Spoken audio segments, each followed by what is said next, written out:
Hello friends, welcome to my channel Mohit maths. जैसे कि आप सभी जानते हैं कि हम जो कर रहे हैं गगन प्रताप सर की बुक की सीरीज चला रहे हैं, जहाँ तक कि हम जानते हैं कि 1 से 13 तक के क्वेश्चन हम लोगों ने ख़त्म कर लिए थे। ठीक है, और मुझे उम्मीद है कि आप लोगों को अच्छे से समझ में भी आए होंगे। तो आज हम क्वेश्चन नंबर 14 से यानी कि उसी के आगे से स्टार्ट करते हैं। और अगर कोई भी क्वेश्चन 1 से लेके 13 तक अभी तक आपको समझ में नहीं आया है तो आप मुझे बता सकते हैं, उस क्वेश्चन को मैं दोबारा से फिर से समझा दूंगा।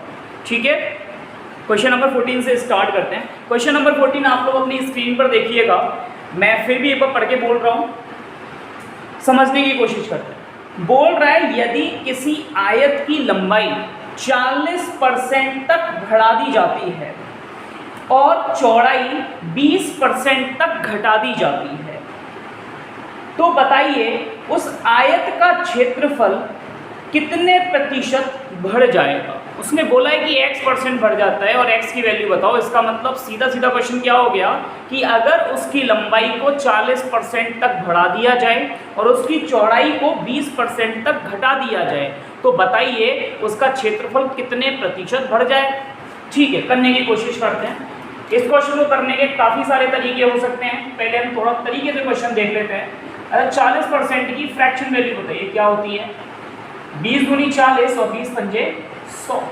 इसका मतलब ये हो गया कि अगर पहले जो इस आयत की जो लंबाई थी अगर वो 5 थी, तो अब 2 बढ़ा करके कितनी हो गई 7। चौड़ाई को उसने क्या करा है, चौड़ाई 20% तक घटाई है उसने, 20% तक। 20% की फ्रैक्शन वैल्यू 1/5। तो 20% की फ्रैक्शन वैल्यू 1/5, यानी कि अगर जो उसकी ब्रेथ है अगर वो पहले 5 थी तो अब 1 घट के कितनी हो जाएगी 4। ठीक है, एक बात का ध्यान रखिएगा, हिंदी में जो ये दे रखा है ना 40% तक, ये गलत दे रखा है। 40% से है, क्योंकि जो इंग्लिश में दे रखा है वो इंक्रीज्ड बाई दे रखा है, इंक्रीज्ड टू नहीं दे रखा है। ठीक है, इंक्रीज क्या दे रखा है, इंक्रीज्ड बाई दे रखा है। अगर इंक्रीज्ड टू दे रखा होता तो 40% कर दिया है, इसका मतलब ये इतनी घटाई के 40% रह गई। अब उसने बोला क्या, उसने ये बोला है कि 40% से घटाई बाई। ठीक है, हाँ, तो हम जानते हैं कि एरिया का मतलब क्या होता है, लेंथ इनटू ब्रेथ। एरिया क्या होता है, लेंथ इनटू ब्रेथ। तो मुझे बताइए 5 × 5 25, 7 × 4 28। तो इसका मतलब ये हो गया कि अगर पहले एरिया 25 था तो अब एरिया कितना हो गया है 28 हो गया। तो मुझे बताओ कितना एरिया बढ़ गया, 3 बढ़ गया। कहाँ से, 25 से। परसेंटेज 100, 25 चौका 100, 4 दिया 12%। इसका मतलब मेरे एरिया में कितने परसेंट की इंक्रीजमेंट हुई, 12% की। समझ में आता है। उसने क्या बोला था, उसकी जो लंबाई है उसे 40% से कम किया गया है। हिंदी में गलत लिखा हुआ है, 40% तक कम किया गया है, ये गलत है। 40% से कम किया गया है। इंग्लिश में आप ध्यान से पढ़िएगा, बाई इंक्रीज लिखा गया है। ठीक है, यानी कि 40% से बढ़ाया गया और जो चौड़ाई है उसे 20% तक नहीं है, 20% से घटाया गया, बाई डिक्रीज है। ओके, 40% की फ्रैक्शन वैल्यू 20 दूनी 40, 20 पंजे 100।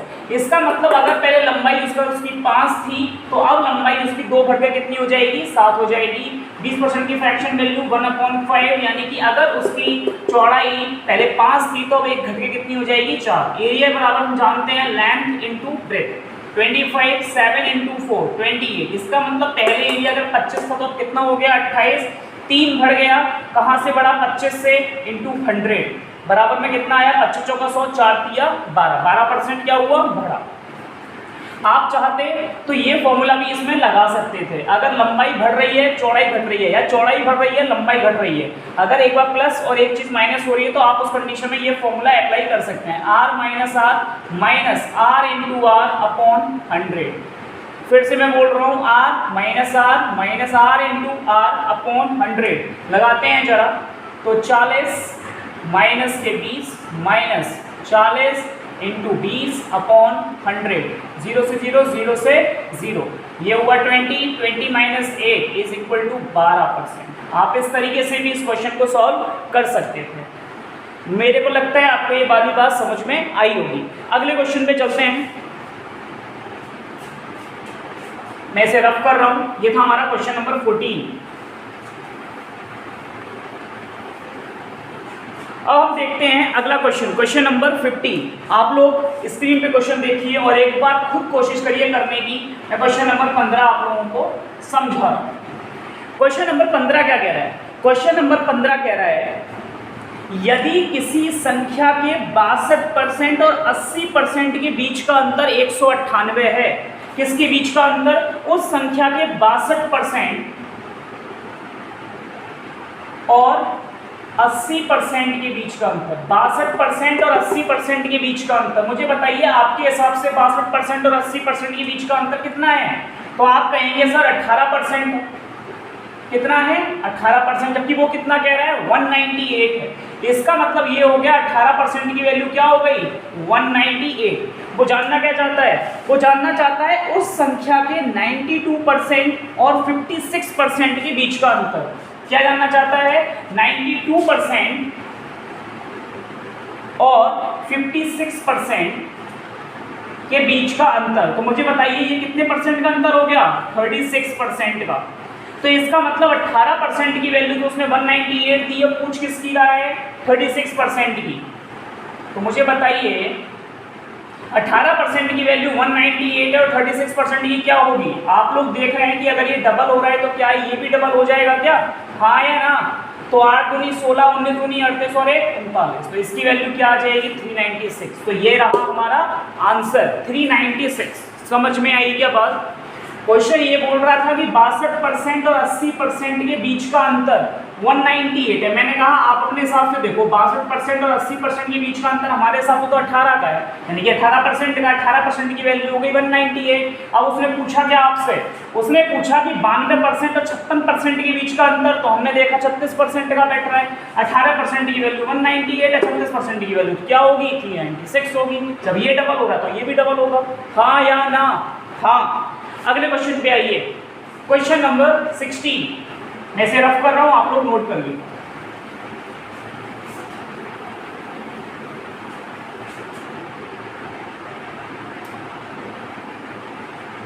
क्वेश्चन नंबर 16 आप लोग स्क्रीन पर देखिए और मैं एक बार पढ़ रहा हूं।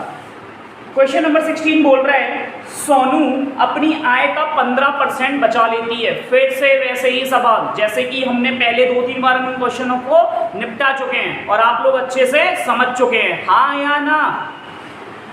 सोनू अपनी आय का 15% बचा लेती है यदि उसकी आय में 20% की वृद्धि हो जाती है। वह अब भी पहले जितने ही बचत करती है। पहले जितने ही का मतलब बचत में उसने चेंजेस नहीं किए, बचत नहीं बढ़ाई उसने। जितनी परसेंटेज पहले बचत थी उतनी ही रही उसकी बचत में कोई बढ़ोतरी घटोतरी नहीं हुई। अगर वो पहले जितने रुपए बचा रही थी आज भी उसके उतने रुपए बचते हैं, यानी कि जितनी उसकी इनकम जो बढ़ी है वो सब कुछ उसने अपने खर्चे में निपटा दिया।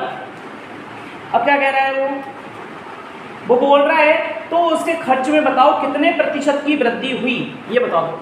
करते हैं 15% की फ्रैक्शन वैल्यू निकालेंगे। यही हमने सीखा था, 15% बचा रही है वो। 15% की फ्रैक्शन वैल्यू 5 दिया 15 और 5 20 100 ऐसे निकालते हैं 15/100 करके। अब मुझे बताओ ये इतने रुपये बचाए हैं उसने, ये है उसकी बचत। तो इसका मतलब अगर उसने 20 रुपये कमाए थे तो 3 रुपये उसने बचाए। बोलो हाँ या ना? 20 रुपये कमा के कोई बंदा 3 रुपये बचाएगा तो इसका मतलब 17 रुपये उड़ा रहा है मतलब खर्च कर रहा है। हम जानते हैं इनकम इज इक्वल टू क्या होता है? Expenditure plus saving. सही है इतनी सी बात? तो मुझे बताइए इनकम की जगह इनकम लिखते थे, एक्सपेंडिचर की जगह एक्सपेंडिचर जो कि 17 रुपये है, सेविंग की जगह सेविंग जो कि है 3 रुपये। हाँ या ना? अब उसने क्या बोला? उसकी आय में 20% की वृद्धि हुई तो इसमें मल्टीप्लाई करो 20 का। एक्सपेंसेस की तो पूछ रहा है, इसमें मल्टीप्लाई करो x का। उसने क्या बोला? यहाँ पे कुछ ना कमी करी ना उसने बढ़ाया, जितनी पहले थी उतनी अब है। इसका मतलब 0%, हम तो 0 का मल्टीप्लाई करो, कोई चेंजेस नहीं है, इसका मतलब 0। ठीक है, ये कितना हो गया? 400।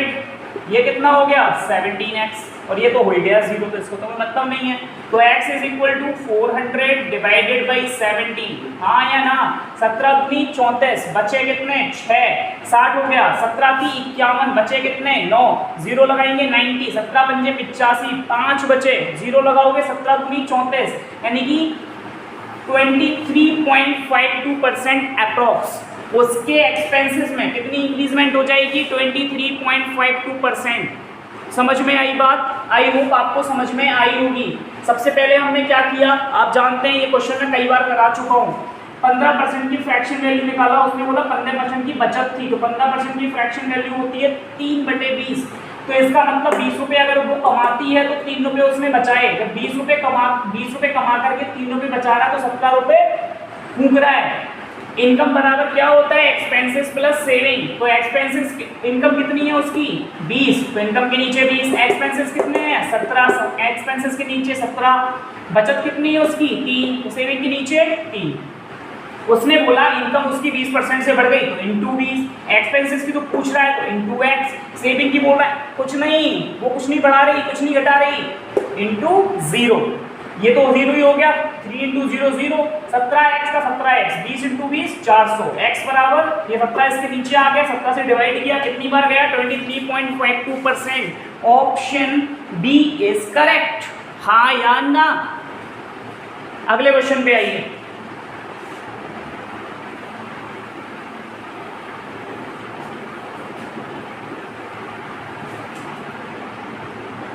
क्वेश्चन नंबर 17 आप लोग अपनी स्क्रीन पर देखिए और एक बार उसे पढ़िए, ठीक है? फिर मैं आपको समझाता हूँ। काफ़ी अच्छा क्वेश्चन है, एक बार में समझ में आएगा, बट थोड़ा सा दिमाग आपको लगाना पड़ेगा। गारंटी मेरी है कि एक बार अगर आपने अच्छे समझ लिया कभी ज़िंदगी में आप नहीं भूलेंगे, और फिर ऐसे चुटकियों में आप इस क्वेश्चन को सॉल्व करेंगे, ठीक है? बस एक एक लाइन को अच्छे से समझते जाइए, जैसे जैसे क्वेश्चन कह रहा है वैसे वैसे करना है, ठीक है? तो देखो एक बार मैं भी पढ़ रहा हूँ, एक एक लाइन को पढ़िएगा, एक एक लाइन को समझने की कोशिश करिएगा। उसने बोला ए की आय बी की तुलना में 60% कम है। क्या बोला? ए की आय बी की तुलना में 60% कम है। तो पहले इतनी सी बात हम बनाते हैं। 60% की फ्रैक्शन वैल्यू क्या हुई, 20 दिया 60 और 20 पंजे 100। उसने ए और बी को क्या रिलेट की, उसकी आय, तो आप भी रिलेट करो। क्या बोली उसने, जो ए की आय है ना वो बी से 60% कम है, यानी कि अगर बी की आय 5 है तो उसकी आय 3 कम होकर के 2 होगी, हाँ या ना? अगर बी की आय 5 है तो ए की आय 3 कम होकर के कितनी होनी चाहिए, 2। यही कह रहा है। आगे देखो, आगे क्या कह रहा है, आगे कह रहा है ए का जो व्यय है वो बी के व्यय के 60% के बराबर। व्यय में कम बढ़ नहीं है, सीधे उसने बोला कि जो ए का व्यय है वो बी के 60% के बराबर है। मतलब क्या है, मतलब ये है भाई कि जो ए का जो व्यय होगा वो बी के व्यय के 60% के बराबर, यानी कि यहाँ पे 60% कम था, पर यहाँ 60% कम ज़्यादा नहीं है, बराबर था। यानी कि अगर बी 5 रुपये खर्च करेगा तो ए 3 रुपये खर्च करेगा, हाँ या ना? अभी ये अपने आप में सेपरेट रेशियो, ये अपने आप में सेपरेट रेशियो, अभी इन दोनों का कोई रिलेशन नहीं है। अब रिलेशन बनेगा। देखो उसने क्या बोला, उसने ये बोला यदि ए की आय, अब आगे देखिएगा, यदि ए की आय बी के व्यय के 70% के बराबर है। क्या बोला उसने, जो ए की आय है ना वो बी के व्यय के 70% के बराबर है। अब वो ए की आय को जो रिलेट करना चाह रहा है वो बी के व्यय से करना चाह रहा है। क्या कह रहा है, 70% के बराबर है भाई, यानी 70% का फ्रैक्शन 7/10। इन्फॉर्मेशन किसके बारे में दे रहा है, ए की आय के बारे में, तो वो कहाँ होता है, ऊपर, जिसके बारे में बताए, ए की आय। रिलेट किससे कर रहा है, बी के व्यय से, तो जिससे रिलेट करता है वो कहाँ होता है, नीचे, बी का व्यय। समझ में बात आ रही है भाई? उसने क्या बोला, 70% के बराबर, 7/10, किसके बारे में, ए की आय के बारे में। तो ए की आय कितनी हो गई 7, तो बी का व्यय कितना हो गया 10। यानी कि हमें इसमें ए की आय और ये बी का व्यय, हमें इसमें 7/10 का रेशियो बनाना है, यानी कि ये होना चाहिए 7 तो ये होना चाहिए 10। अब कैसे बनेगा, कोई भी रेशियो आपको क्रिएट करना सबसे आसान है। सबसे पहले आप लोग क्या करें, इसे 1:1 में बनाएं। 1:1 में कैसे बनेगा, अपोजिट मल्टीप्लाई करके। ये यहाँ नीचे 5 है तो ऊपर 5 का मल्टीप्लाई करो, यहाँ पे 2 है तो नीचे 2 का मल्टीप्लाई करो। अब देखो 5 दूनी 10, 5 दूनी 10, 10 और 10 में कितने का रेशियो हुआ 1:1 का, जबकि हमें रेशियो क्या बनाना है 7:10 का। तो बस जो रेशियो बनाना है आप उसका मल्टीप्लाई कर दो, ऊपर रखना है 7, नीचे रखना है 10। अगर 10:7 10/7 बनाना होता तो ऊपर 10 रखते नीचे 7 रखते, अगर 7/18 बनाना होता तो ऊपर 7 रखते नीचे 18 रखते। समझ में बात आ रही है? बस अगर कोई वैल्यू ऊपर और यहाँ कट रही है तो उसे आप काट सकते हैं, जैसे कि 5 से मैंने ये कट कर दिया 2 बार, ठीक है। तो इसका मतलब यहाँ पे मल्टीप्लाई किसका करना है 7 का। जब यहाँ पे 7 का मल्टीप्लाई करोगे तो ये कितना मिलेगा भाई 7 पंजे 35, ये कितना मिलेगा 7 दूनी 14। यहाँ किसका मल्टीप्लाई करना है 2 दूनी 4, 4 का, तो 5 चौक 20, 2 दूनी 4, 4 तिया 12। अब ये रिलेट हो चुके हैं, अब निकालेंगे हम इसकी बचत। मुझे एक बात बताओ, अगर ए 14 रुपये कमा रहा है और कितना खर्च कर रहा है 12, 14 रुपये कमा के अगर 12 रुपये खर्च करेगा तो ऑब्वियसली 2 रुपये बचाएगा, हाँ के ना। बी 35 रुपये कमाकर 20 रुपये खर्च कर आया तो कितने रुपये बचाए उसने 15 रुपये बचाए, बोलो हाँ के ना। बात खत्म। कुछ लगा क्या? कुछ नहीं लगा, बस थोड़ा सा समझने का खेल था और कुछ नहीं था।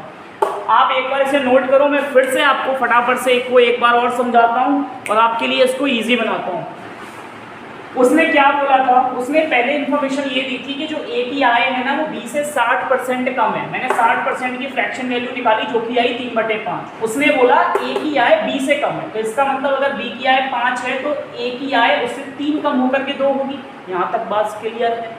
अगली बार उसने व्यय के बारे में इंफॉर्मेशन दी कि भैया जो ए का जो व्यय है ना वो बी के 60% के बराबर है, बी के व्यय के 60% के बराबर। यानी कि अगर बी 5 रुपये उड़ा रहा है तो ए उड़ा रहा है 3 रुपये, कम ज़्यादा नहीं था, इसलिए माइनस और प्लस कुछ नहीं किया हमने, ठीक है। अब उसने लिंक करना स्टार्ट किया। उसने ये बोला कि जो ए की आय है वो बी के व्यय के 70% के बराबर है। ए की आय को और बी के व्यय को रिलेट करना चाहा उसने, क्या बोला 70% के बराबर। किसकी? ए की आय। तो जिसकी बात करता है वो ऊपर, जिससे रिलेट करता है वो नीचे। तो बात किसके बारे में की? ए की आय के बारे में। रिलेट किससे किया? बी के व्यय से। तो बी का व्यय कितना हो गया 10, ए की आय कितनी हो गई 7। यानी कि हमें इसमें और इसमें 7 और 10 का रेशियो बनाना है। कैसे बनेगा रेशियो? सबसे पहले इन्हें 1:1 में बनाओ। कैसे बनेगा? ऊपर 5 का मल्टीप्लाई यानी कि इस वाली संख्या का और इस वाली संख्या का नीचे मल्टीप्लाई, ठीक है। तो देखो 5 दूनी 10, 5 दूनी 10, 1:1 में आ गया। अब जो हमें रेशियो बनाना था उसका मल्टीप्लाई कर दिया। ऊपर 7 का बनाना था, नीचे 10 का, ऊपर 7 का लिखा, नीचे 10 का। मैंने बताया अगर कोई वैल्यू कट रही है तो आप उसे काट दो। मुझे देखा कि 5 से 10 कट जाएगा 2 बार, मैंने हटा दिया। 7 से मल्टीप्लाई किया, 7 पंजे 35, 7 दूनी 14, 2 दूनी 4, 5 चौक 20, 2 दूनी 4, 4 तिया 12। आय हो गई इसकी 14, व्यय हो गया इसका 12। तो मुझे बताओ 14 रुपये कमाकर कोई 12 रुपये खर्च करेगा तो ऑब्वियसली 2 रुपये बचाएगा। ये बंदा 35 रुपये कमा करके 20 रुपये खर्च कराया तो 15 रुपये बचाए, तो इनकी बचत का रेशियो क्या आ गया 2:15। आई होप आपको ये समझ में आया होगा। आप लोग देखिए, मुझे रिव्यू ज़रूर दीजिए कमेंट बॉक्स में। आप मुझे बताइए कि आपको कैसा लग रहा है, कैसा नहीं लग रहा है। अच्छा लग रहा है तो बताइए, बुरा लग रहा है तो बताइए, ठीक है। अच्छा लगता है आप लोग लाइक करिए और नीचे कमेंट में मुझे रिव्यू ज़रूर दीजिए। देखो आप लोगों का रिव्यू मेरे लिए बहुत ज़्यादा वैल्यूएबल है, क्योंकि जैसे जैसे मुझे रिव्यू मिलेंगे मैं वैसे वैसे आगे उस चीज़ पे काम करूँगा। अगर आप लोगों की कुछ नेगेटिव बातें होंगी तो मैं उस पर काम करूँगा, अगर पॉजिटिव होगा तो मुझे पता लगेगा कि मैं जो आपको पढ़ा रहा हूँ या जो तरीका है मेरा पढ़ाने का वो आप लोगों को समझ में आ रहा है। इसीलिए इस वीडियो को लाइक करो अगर पसंद आती है तो, डिसलाइक भी करो अगर पसंद नहीं आती है तो, ठीक है। चैनल को सब्सक्राइब करो, अगर आपको लगता है कि आपको ज़रूरत है तो आप लोग इस चैनल को सब्सक्राइब करो, इसे शेयर करो। एंड आज के लिए इतना ही, थैंक यू।